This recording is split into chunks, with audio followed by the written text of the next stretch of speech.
What happens when a single decision from the White House sends shockwaves across the global economy?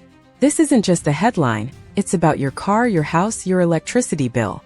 Today we unpack the real story behind President Trump's 50% copper tariff and what it means for you.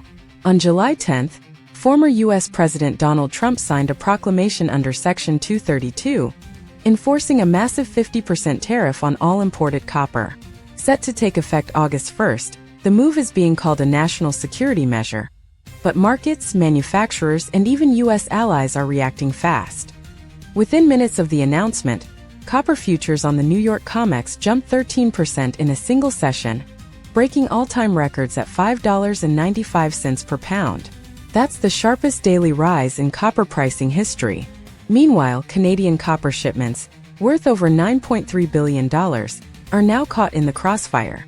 Prices in the U.S. surged 25% higher than in London, creating an arbitrage gap we've never seen before. Canada, America's second-largest copper supplier, now faces a hard choice: absorb the cost and risk factory shutdowns, or redirect their entire supply chain to Asia.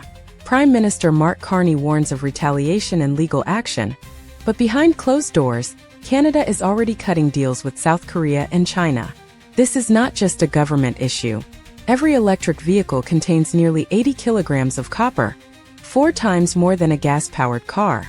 That means just a 5-cent price increase per pound adds about $90 to every EV. Ford and Tesla may soon pass these costs directly to you. And that's not all. Building a home now costs $17,000 to $22,000 more, thanks to rising material prices. Power grids use 5 tons of copper per mile for high-voltage lines. Now, Biden's clean energy projects are facing billions in extra costs.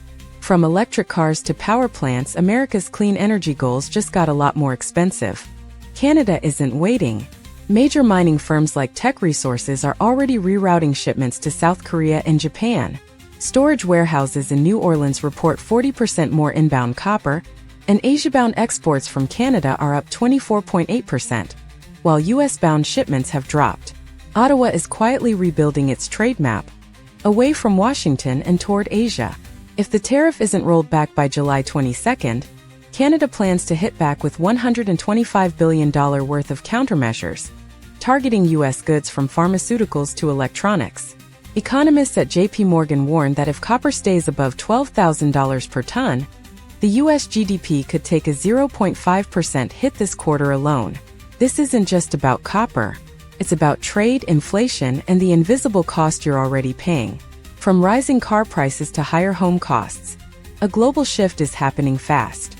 The only question is, will Washington pull back? Or are we entering a new era of economic isolation? What do you think? Is this smart strategy or trade war madness? Let us know your thoughts in the comments. And don't forget to like, share, and subscribe for more stories that impact your wallet